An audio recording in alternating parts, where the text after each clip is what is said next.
কুমারটুলি জুড়ে সাজো সাজো রব কেন? চলুন।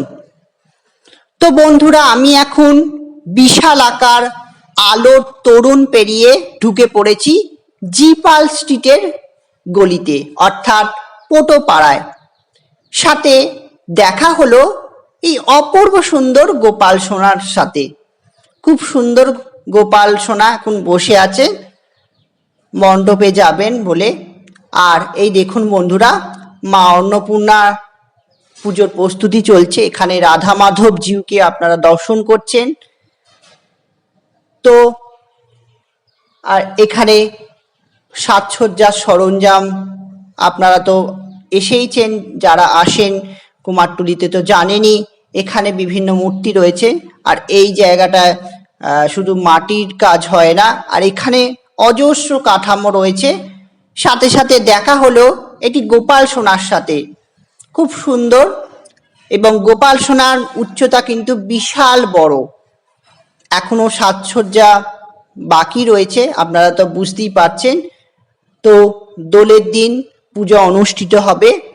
তো চলুন, দেখা হলো মোহনবাসী রুদ্রপালের স্টুডিওর সাথে।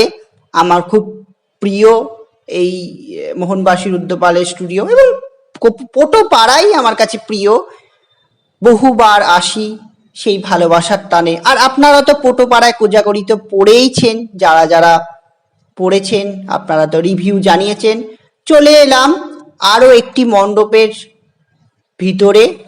তো এই গোপাল সোনা কিন্তু খুব সুন্দর গোপাল সোনা, প্রত্যেকটাই সুন্দর এবং খুব কিউট এটা, এবং বিশাল আকার কিন্তু এই গোপাল সোনা। এখনো সাজসজ্জা হয়নি, গোপাল সোনা নেরু, বুঝতেই পারছেন।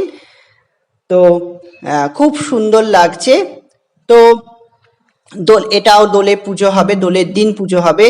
তো চলুন বন্ধুরা, আরও বিভিন্ন জায়গা ভিজিট করি। সাথে সাথে চোখে পড়লো কুমারটুলিতে কিন্তু রক্ষাকালী পুজো হচ্ছে। তো চলুন, তো ঠাকুরের কাছে যেতে যেতে এখানে আরো কিছু স্টুডিওর ঠাকুর চোখে পড়লো। তো যেটা শুনলাম, এই রক্ষাকালী পুজো মঙ্গলবারে শুরু হয়েছে, দোলের আগের মঙ্গলবার শুরু হয়, এবং এই পুজোটা চলে দোল অবধি। এবং শুধু মা রক্ষাকালী নয়, ব্রহ্মাদেব এবং শীতলা মাতারও পুজো হয়। পাশেই রয়েছে মূর্তি, আপনারা দেখতে পাচ্ছেন। মাকে মালা পরানো চলছে, এবং সাথে সাথেই দেখা হলো মহিলা মৃৎশিল্পী শ্রীমতী চায়না পালের সঙ্গে। দেখতে পাচ্ছেন উনি বসে আছেন, নাম গান করছেন, মায়ের নাম করছেন। আর এই দেখতে পাচ্ছেন প্রস্তুতি চলছে। আর এক মাসও হাতে বাকি নেই। বাসন্তী পুজো, অন্নপূর্ণা পুজো, রামনবমী তো আছেই, এছাড়া শীতলা পুজো তো রয়েছে।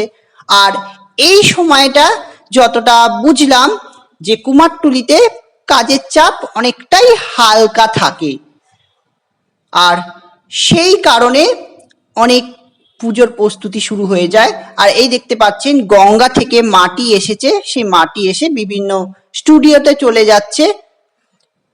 তো এই দেখুন মা জগদ্ধাত্রীর কাঠামো, যেহেতু কাজ এগিয়ে রেখে কাঠামোগুলো তৈরি করে মাটির প্রলেপ, এক প্রলেপ লাগিয়ে প্রতিমা চলে যায় গোডাউনের দিকে। প্রতিমাগুলো আবার যখন যেটা পুজো সামনে আসে, তখন আস্তে আস্তে গোডাউন থেকে সামনে এসে বের হয়।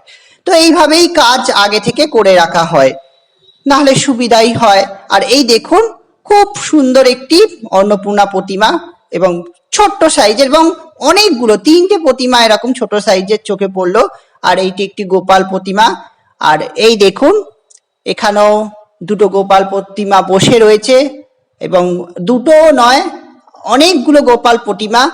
এবং এই গোপাল প্রতিমা গুলো সব যে যার প্যান্ডেলে যাবে বলে সেজে উঠছে, যদিও স্থানীয় জায়গায় এখানে। আর এখানে একটি মণ্ডপ, গোপাল পুজো হবে, বেদি প্রস্তুত, শুধু ঠাকুরটা বসার অপেক্ষা।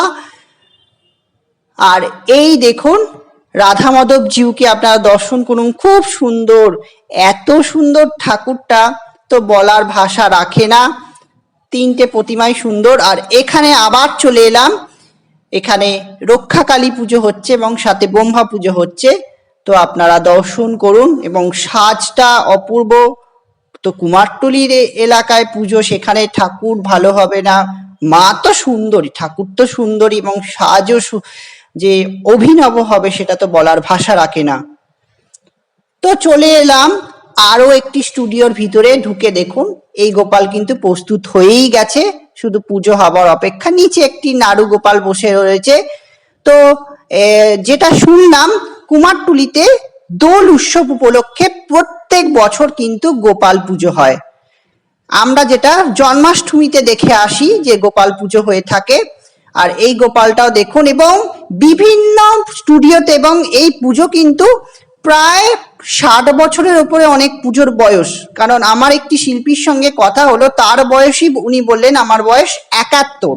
সেক্ষেত্রে ওনারা জ্ঞানত থেকেই দেখে আসছেন এই পুজো। এবং বসন্ত উৎসবে সাজো সাজো রব কুমারটুলিতে।